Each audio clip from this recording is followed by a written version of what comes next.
লাগে বাতৰিখন পঢ়িবই লাগে বাতৰিখন ডেইলি পঢ়িলে কিমান যে জানিব পাৰি হিচাপ নাই আৰু তাৰ লগে কি পঢ়িব লাগে ডিক্সনাৰীখন পঢ়িব লাগে মেক্সিমাম ল'ৰা ছোৱালীয়ে আমাৰতো মিডিয়ামটো অসমীয়াই হয় আজিকালি লাহে লাহে ইংলিছ হোৱা আৰম্ভ কৰিছে তো মই নিজে পঢ়োতে লগত ডিক্সনাৰী মই ৰাখিছোঁ তিনিতে সেইকাৰণে কৈছোঁ ডিক্সনাৰীখন পঢ়িব লাগে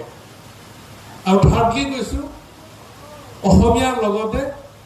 ইংৰাজীটো অলপ কথা পাতিব লাগে নিজৰ মাজতে ভুলে শুদ্ধে পাতিব লাগে at least let's create N environment নহ'লে অলপ পিছত অসুবিধা হয় মই মেট্ৰিক হায়াৰ ছেকেণ্ডেৰী গাঁৱতে পঢ়িছিলোঁ মই নলবাৰীত ঘৰ গাঁৱতে পঢ়িছিলোঁ তাৰপিছত ডিগ্ৰী মই কটনত পঢ়িলোঁ মই 2004-07 পঢ়িছিলোঁ আৰু মোৰ ডিপাৰ্টমেণ্টটো ইংলিছ আছিলে একদম অনেষ্টলি কৈছোঁ আৰু তো মই পাছ কৰি গৈছিলোঁ মৰুৱা হায়াৰ ছেকেণ্ডেৰীত পঢ়া মৰুৱা আনন্দন বৰুৱা হায়াৰ ছেকেণ্ডেৰী আৰু মোৰ পাৰ্চেণ্টেজ আছিলে 77 আছিলে হায়াৰ ছেকেণ্ডেৰী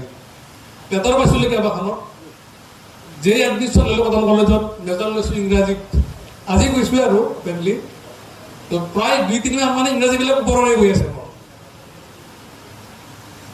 মানে মই কি হ'ব এতিয়া মোৰ মই এনেকুৱা টেনশ্যন হ'ব মোৰ কি হ'ব এতিয়া যেনেকৈতো মোকো বহুতো সম্বোধনা দিছিলে ভাল ল'ৰা হ'ব ভৱিষ্যতে এজন ইফালে মই 79% পাই থৈ আহিছোঁ হায়াৰ ছেকেণ্ডেৰীত ডিগ্ৰীত মোৰ কি অৱস্থা হ'ব এতিয়া সেই যিখন যুদ্ধ তাৰমানে মানে অকল্পনীয় তাৰমানে যদি মই হায়াৰ ছেকেণ্ডেৰীলৈকে অলপ প্ৰেক্টিছ কৰিলোহেঁতেন মোৰ লগৰ ল'ৰা ছোৱালীৰ লগতে আমি ইংৰাজীত কথা পাতিব লাগে ইংৰাজীৰ প্ৰয়োজন আমাৰ আছে তেতিয়াহ'লে মোৰ গোটেই সেই ভয়টো নাথাকিলেহেঁতেন ত' ফাইনেলি মই ছাৰ্ভাইভ কৰিলোঁ বাৰু ফাইনেলি মই ইংলিছত মাষ্টাৰ ডিগ্ৰীও কৰিলোঁ গতিকে এইখিনি হিষ্ট্ৰী আৰু সেইকাৰণে ল'ৰা ছোৱালীক কৈছোঁ বছৰৰ পৰা যেতিয়া ওলাই যাম আমি কটন কলেজত ওলাই যাম ইউনিভাৰ্চিটিত ওলাই যাম ক'ত বাহিৰত যাম বেংগলোৰত যাম দিল্লীত যাম ইংলিছটো আহি পৰিব কিন্তু আকৌ কথা এষাৰ আছে ইংৰাজীত আমি পঢ়িছিলোঁ English is the only window' through which we can see the entire world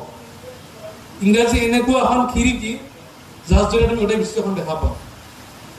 মাতৃভাষা লাগিব ডেফিনেটলি কিন্তু ইংৰাজী শিকিব লাগিব আমি কাৰণ লাহে লাহে বস্তুবিলাক সেইফালে গতি কৰি আছে তো বেছি কথা মই নকওঁ বহুত বক্তা পাব লগা আছে আজিৰ এই অনুষ্ঠানত মোক এনেকৈ সুযোগ দিয়াৰ কাৰণে মই ধন্যবাদ জনাইছোঁ আৰু এই উঠি অহা ল'ৰা ছোৱালীখিনিক মই পুনৰবাৰ আহ্বান